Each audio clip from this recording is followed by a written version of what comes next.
شیر کی ویڈیو دکھا دوں، ٹھیک ہے، بہادری کی اگر انسانی شکل ہوتی تو یہ عماد صاحب ہوتے، اس پہ وہ کہنا کیا چاہ رہے تھے وہ بہت امپورٹنٹ ہے۔ کو ایک میسج دینا چاہتا ہوں کہ میرا لیڈر عمران خان رحمۃ اللہ علیہ سارے کو رحمۃ اللہ علیہ کہا کرو۔ الحمدللہ انہوں نے اپنا میسج پورا تو نہیں دے سکے، لیکن اتنا انہوں نے کہا کہ عمران خان کو رحمۃ اللہ علیہ کہا کریں، عمران خان رحمۃ اللہ علیہ، اور بہت بالکل کہنا چاہیے رحمۃ اللہ علیہ کہنا چاہیے۔ ہمارے یہاں مولوی جو ہے نا یہ اس بات پہ بھی لڑتے رہے ہیں، ہم جو سنتے تھے کہ فلانے کو رحمۃ اللہ علیہ کہہ دیا، فلانے کو پتہ نہیں علیہ السلام کہہ دیا، پیغمبروں کے لیے ہوتا ہے علیہ السلام، علیہ السلام من سلامتی ہے،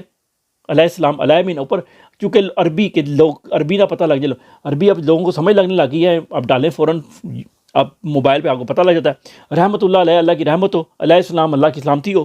یہ کوئی بڑی بات تھوڑی ہے، یہ آپ ہر کسی کو کہہ سکتے ہیں، زندہ ہے یا نہیں زندہ سب کو کہہ سکتے ہیں، یہ کون سی، اور اپنے لیے فلانا فلانا مجلل ہو تک لگاتے ہیں پتہ۔ اور شروع کا میں تھوڑا بتا دوں کہ ان کو جب لایا جا رہا تھا تو نعرے لگائی جا رہے تھے لوگ، تو بڑی مشکل سے انہوں نے لوگوں کو چپ کرایا کہ یار خاموش ہو، میں کوئی میڈیا کے سامنے بات کرنا چاہتا ہوں، تھوڑی دیر تو ہوتی ہے ان کے پاس بات کرنے کے لیے، پلیز ان کا میسیج لے لیا کریں، نعرے آپ بعد میں گھر میں جا کے بھی لگا سکتے ہیں۔